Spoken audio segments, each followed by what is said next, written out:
Assalamualaikum warahmatullahi wabarakatuh. Selamat pagi anak-anak.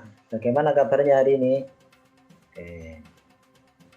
Alhamdulillah ya. Sebelumnya marilah puji syukur kita panjatkan kehadirat Allah Subhanahu wa taala atas segala nikmat dan rahmatnya yang diberikan kepada kita sehingga sampai hari ini kita masih diberi kesehatan, diberi kekuatan, diberi kesempatan, diberi rezeki dan sebagainya, yang tentunya itu semua adalah merupakan nikmat dan rahmat dari Allah Subhanahu wa taala. Untuk itu, marilah rasa syukur ini kita ikrarkan bersama dengan bacaan tahmid. Alhamdulillahirabbil alamin. Anak-anakku kelas 5 yang saya sayangi dan saya banggakan, sebelum pembelajaran kita mulai, marilah kita berdoa terlebih dahulu. Semoga kita diberi kelancaran, diberi kemudahan, dan diberi pemahaman terhadap ilmu yang kita pelajari. Berdoa mulai.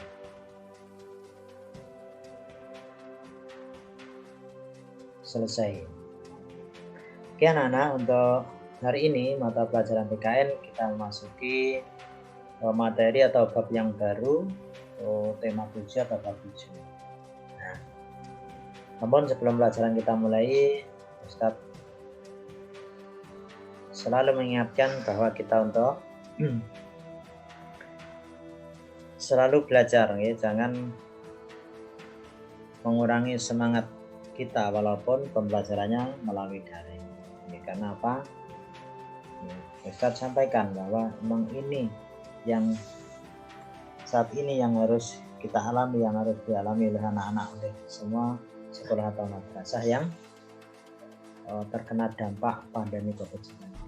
Kita hanya berharap, kita berdoa semoga ujian ini segera berakhir dan kita bisa melaksanakan kehidupan normal kembali, belajar kembali di sekolah seperti sedia kala. Oke.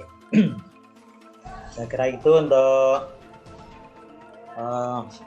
pendahuluannya. Untuk itu sekarang kita masuk pada materi, yaitu keberagaman budaya Indonesia.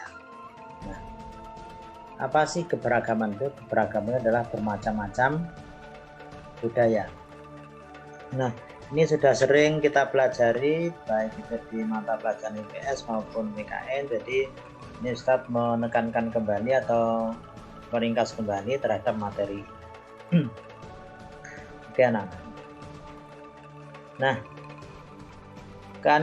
keanekaragaman yang dapat dilihat dalam bentuk-bentuk budaya tiap daerah itu adalah antara lain meliputi suku, ada bahasa, kemudian ada agama, ada upacara adat, ada pakaian adat, ada rumah adat, makanan khas, tarian daerah, alat musik tradisional, seni pertunjukan, senjata tradisional, lagu daerah, dan lain-lain.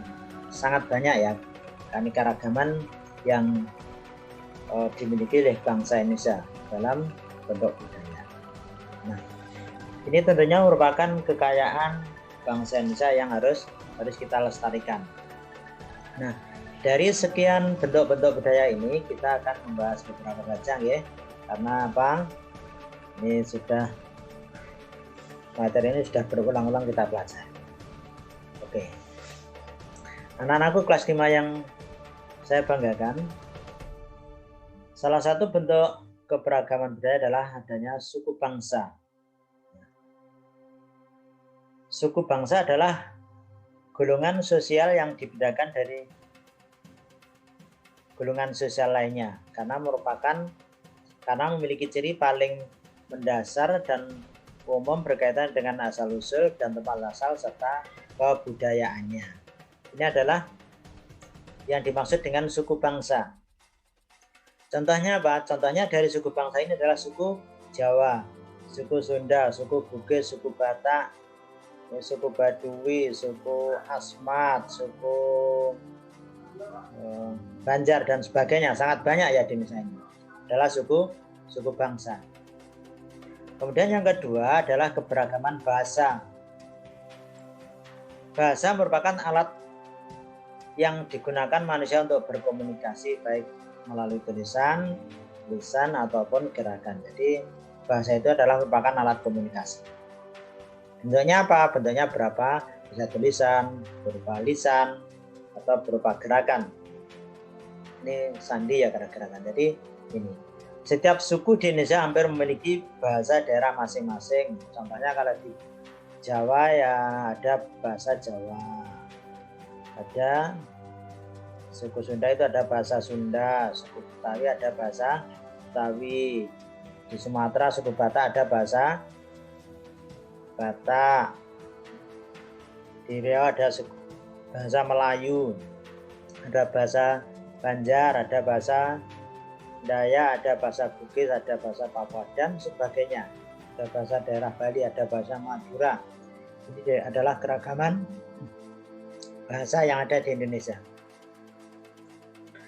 Kemudian berikutnya adalah keberagaman agama. Di Indonesia ini terdapat 6 agama yang diakui dan juga penganut kepercayaan yang lain. Apa agama yang terdapat di Indonesia itu? Yaitu adalah Islam, agama yang kita anut ya, agama Kristen, agama Katolik, agama Hindu, agama Buddha, dan yang terakhir adalah agama Konghucu. Ini agak ini munculnya belakangan ya, Konghucu ini baru-baru saja ini diakui di Indonesia. Jadi ini ada 6 agama yang ada di Indonesia. Kemudian keragaman rumah adat.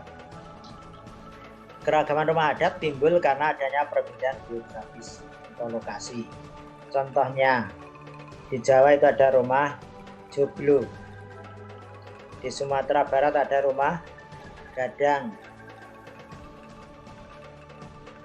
Di Jawa Barat ada rumah limas. Di Sulawesi Selatan ada rumah tongkonan. Kemudian di Papua ada rumah Honai. Ini adalah keberagaman rumah adat. Kemudian berikutnya adalah keberagaman pakaian adat. Setiap suku bisa memiliki pakaian adat masing-masing dan memiliki ciri-ciri khusus dalam pembuatan atau dalam mengenakan pakaian tersebut. Contohnya kalau di daerah kita ada di Jawa yang namanya ada beskap. Ada beskap.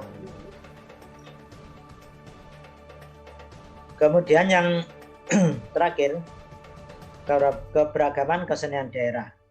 Keberagaman kesenian daerah ini terdapat di seluruh Indonesia.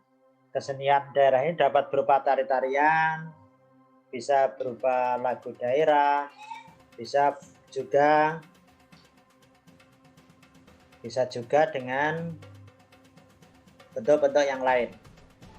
Contohnya, ya ada tari Serimpi, ada tari Gambyong itu dari Jawa, ada tari Merak dari Jawa Barat, ada Tanjidor itu dari Jakarta, Undel-Undel, tari Saman dari Aceh, tari Pendet dari Bali, tari Perang dari Papua dan sebagainya. Ini adalah bentuk-bentuk keberagaman kesenian daerah yang ada di Indonesia. Nah, anak-anakku semua yang saya sayangi dan saya banggakan, saya kira itu untuk materi yang Ustadz sampaikan hari ini. Silakan ditulis sebagai materi tambahan di buku tulismu untuk melengkapi atau memperjelas materi yang ada di buku tulis.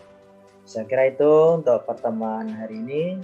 Terima kasih atas atensi dan kesetiaan Anda semua dalam mengikuti pembelajaran. Tentunya hal ini jangan menyurutkan semangat kita untuk tetap berkarya dan belajar. Itu mari kita tutup pertemuan hari ini dengan bacaan hamdalah. Alhamdulillahirabbil alamin. Billahi taufiq wal hidayah. Assalamualaikum warahmatullahi wabarakatuh.